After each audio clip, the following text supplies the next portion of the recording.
The Lok Sabha Speaker Om Birla may announce formation of an inquiry committee on Justice Verma tomorrow. The Supreme Court judge, a Chief Justice of a High Court and a distinguished jurist will be part of the panel.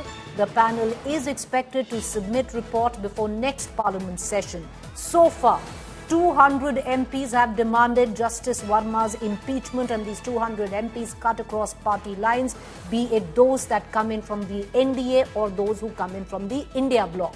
145 MPs have submitted a letter to Lok Sabha Speaker, and 55 Rajya Sabha MPs have submitted a request to the Rajya Sabha chairperson asking for the impeachment of Justice Verma. Nalini Sharma reporting on this. Nalini, can you quickly get us up to speed with the latest? Well, Preeti, what we are given to understand is that there is a very strong likelihood that the proceedings will first be initiated in the lower house of the parliament, which means the Lok Sabha. Earlier today, we'd seen Vice President Jagdeep Dhankhar, who's also the chairman at Rajya Sabha, speak about how he has directed the Secretary General of the Parliament to look into exactly what was the procedure on the basis of which the memorandum was submitted in the Rajya Sabha and the Lok Sabha both. Because according to the procedure, what we understand, Preeti, is that if it is submitted in both the houses on 2 different days, then it depends on which house it is submitted in first.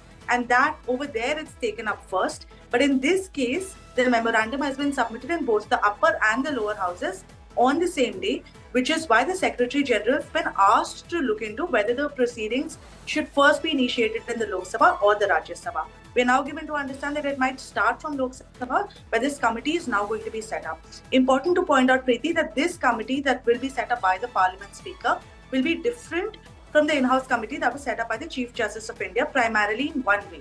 The committee set up by the Chief Justice of India was an in-house committee whose job was to do fact-finding and to find out what happened on the night of March 14th and 15th. But this committee that will now be set up by Om Birla will be a committee that will decide what will be the charges against Justice Verma. So only after the findings of this committee come forward can we expect to see whether or not the impeachment motion will successfully pass in the lower house before going to the upper house. So a lot expected in this monsoon session regarding this case, and we'll have to see what developments happen in the coming few weeks.